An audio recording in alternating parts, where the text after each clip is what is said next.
रात के 2 बजे थे। शहर लगभग सो चुका था, लेकिन इंस्पेक्टर आदित्य सिंह की आंखों में नींद नहीं थी। टेबल पर पहली फाइलें, फोटो, रिपोर्ट और नोट्स, सब एक दूसरे से जुड़े हुए थे, लेकिन अभी तक पूरी तस्वीर साफ नहीं थी। वह पानी की बोतल को घूर रहा था। अगर इसमें कुछ नहीं था तो क्या? उसने धीरे से कहा। रोहित पास खड़ा था। सर, लैब रिपोर्ट सुबह तक आ जाएगी। आदित्य ने सिर हिलाया। और उस गोदाम का पता? पुराना इंडस्ट्रियल एरिया, सेक्टर 19। चलो, आदित्य बोला। अभी? रात की ठंडी हवा में पुलिस जीप दौड़ रही थी। सड़कें खाली थी। पीली स्ट्रीट लाइट सब कुछ उदास बना रही थी। रोहित बोला, सर, रमेश वहां क्यों जाएगा? आदित्य खिड़की से बाहर देखते हुए बोला, जब कोई आदमी अकेले किसी पुरानी गोदाम में जाता है तो या तो वह डरता है या किसी चीज से बहुत उम्मीद करता है। गोदाम इलाके में पहुंचे। जंग लगी गेट, टूटे शीशे, दीवारों पर पुराने पोस्टर, सब कुछ वीरान था।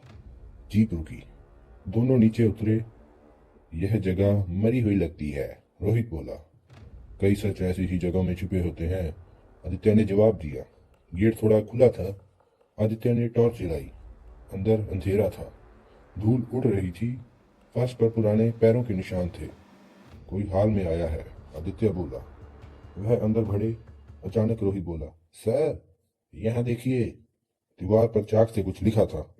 R+S इक्वल टू अंत। आदित्य रुक गया। आर, रमेश। एस, संजय। क्या यह हो सकता है? अंत, रोहित बोला। किसका अंत? आदित्य फुसफुसाया। थोड़ा आगे बढ़े। एक टूटी मेज पर एक डायरी पड़ी थी, पुरानी, फटी हुई, कुछ पन्ने गायब। आदित्य ने खोली। उसमें रमेश की लिखावट थी। आज फिर संजय मिला, बहुत बदला हुआ। आंखों में नफरत है। कहता है कि मैंने उसकी जिंदगी बर्बाद की। मैंने गलती की थी, लेकिन इतनी बड़ी सजा? आदित्य की आंखें फैल गई। तो दुश्मनी थी, उसने कहा। अगला पन्ना। संजय पैसे मांग रहा है, धमकी दे रहा है। कहता है कि सबको सच बताएगा। अगर सुनीता को पता चला तो सब खत्म हो जाएगा। रोहित बोला, सर, कौन सा सच? आदित्य चुप था। और आगे, आज आखिरी बार मिलने जा रहा हूं, शायद सब ठीक हो जाए। तारीख मौत से 7 दिन पहले। आदित्य ने डायरी बंद की। रमेश डर में जी रहा था। वापस आते समय दोनों चुप थे। कार में सिर्फ इंजन की आवाज थी। रोहित बोला, सर, क्या संजय ही कातिल है? आदित्य बोला, अभी नहीं। बहुत आसान जवाब है। अगले दिन लैब रिपोर्ट आ गई। रोहित दौड़ता हुआ आया। सर, पानी में कुछ मिला है। क्या? एक खास केमिकल जो धीरे धीरे दिल को रोक देता है, बिना दर्द, बिना निशान। आदित्य की आंखें चमक उठी। जहर नहीं, दवा जैसा। हाँ सर, मेडिकल ड्रग। मतलब किसी को मेडिकल नॉलेज थी। अब शक की लिस्ट बदली। सुनीता नर्स रह चुकी थी। विजय फार्मा कंपनी में था। पड़ोसी शर्मा रिटायर्ड कंपाउंडर। 3 नए शक। आदित्य पहले सुनीता से मिला। वह बच्चों के साथ बैठी थी। सुनीता जी, आदित्य बोला, आपने कभी नर्सिंग की पढ़ाई की थी?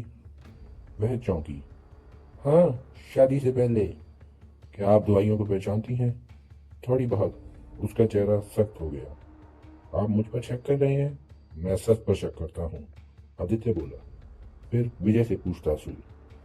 तुम्हारी कंपनी कौन सी दवाई बनाती थी? विजय घबराया। Sir, heart medicine. क्या क्या चोरी हो सकती हैं? हो सकती हैं, लेकिन मैंने नहीं की। उसकी आवाज कांप रही थी। शर्मा अंकल से भी बात हुई? आपने इंजेक्शन लगाए हैं सालों तक? आदित्य बोला, हाँ बेटा, लेकिन अब हाथ कांपते हैं। वह सच बोल रहा था।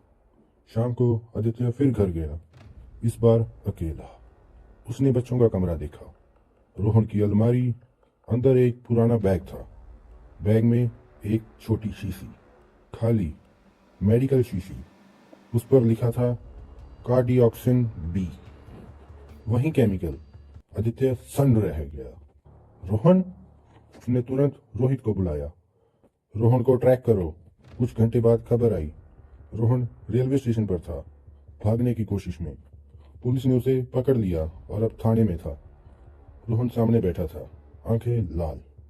तुम भाग क्यों रहे थे? आदित्य ने पूछा। मैं डर गया था, रोहन बोला। किससे? सब मुझ पर शक कर रहे थे। यह शीशी क्या है? रोहन चुप हो गया, फिर बोला, पापा ने दी थी। क्यों? कहते थे किसी से बचाव के लिए। किससे? एक आदमी, संजय। आदित्य चौंक गया। संजय आता था? हाँ, चुपचाप, रात को। क्या वह घर के अंदर आता था? नहीं, बालकनी से बात करता था। नई बात, बालकनी। आदित्य तुरंत बालकनी गया। 2 फ्लैट जुड़े हुए थे, एक छोटी सी दीवार, कोई भी कूद सकता था। पास वाला फ्लैट था खाली, लेकिन अब नहीं।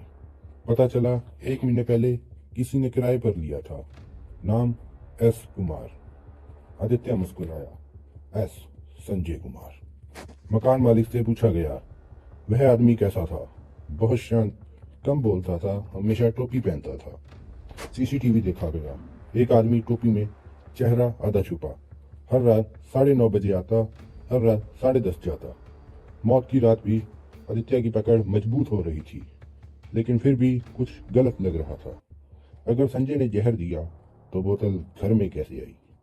दरवाजा बंद कैसे हुआ? और रोहन के पास शीशी क्यों थी? रात को आदित्य फिर डायरी पढ़ रहा था। अचानक उसे एक लाइन दिखी, अगर मैं मर जाऊं तो सुनीता सच जान जाएगी। सच क्या? तभी रोहित बोला, सर, पोस्टमार्टम में एक और चीज मिली है। क्या? दिल के पास पुराना ऑपरेशन का निशान। आदित्य चौंक गया। ऑपरेशन? हाँ, 12 साल पहले।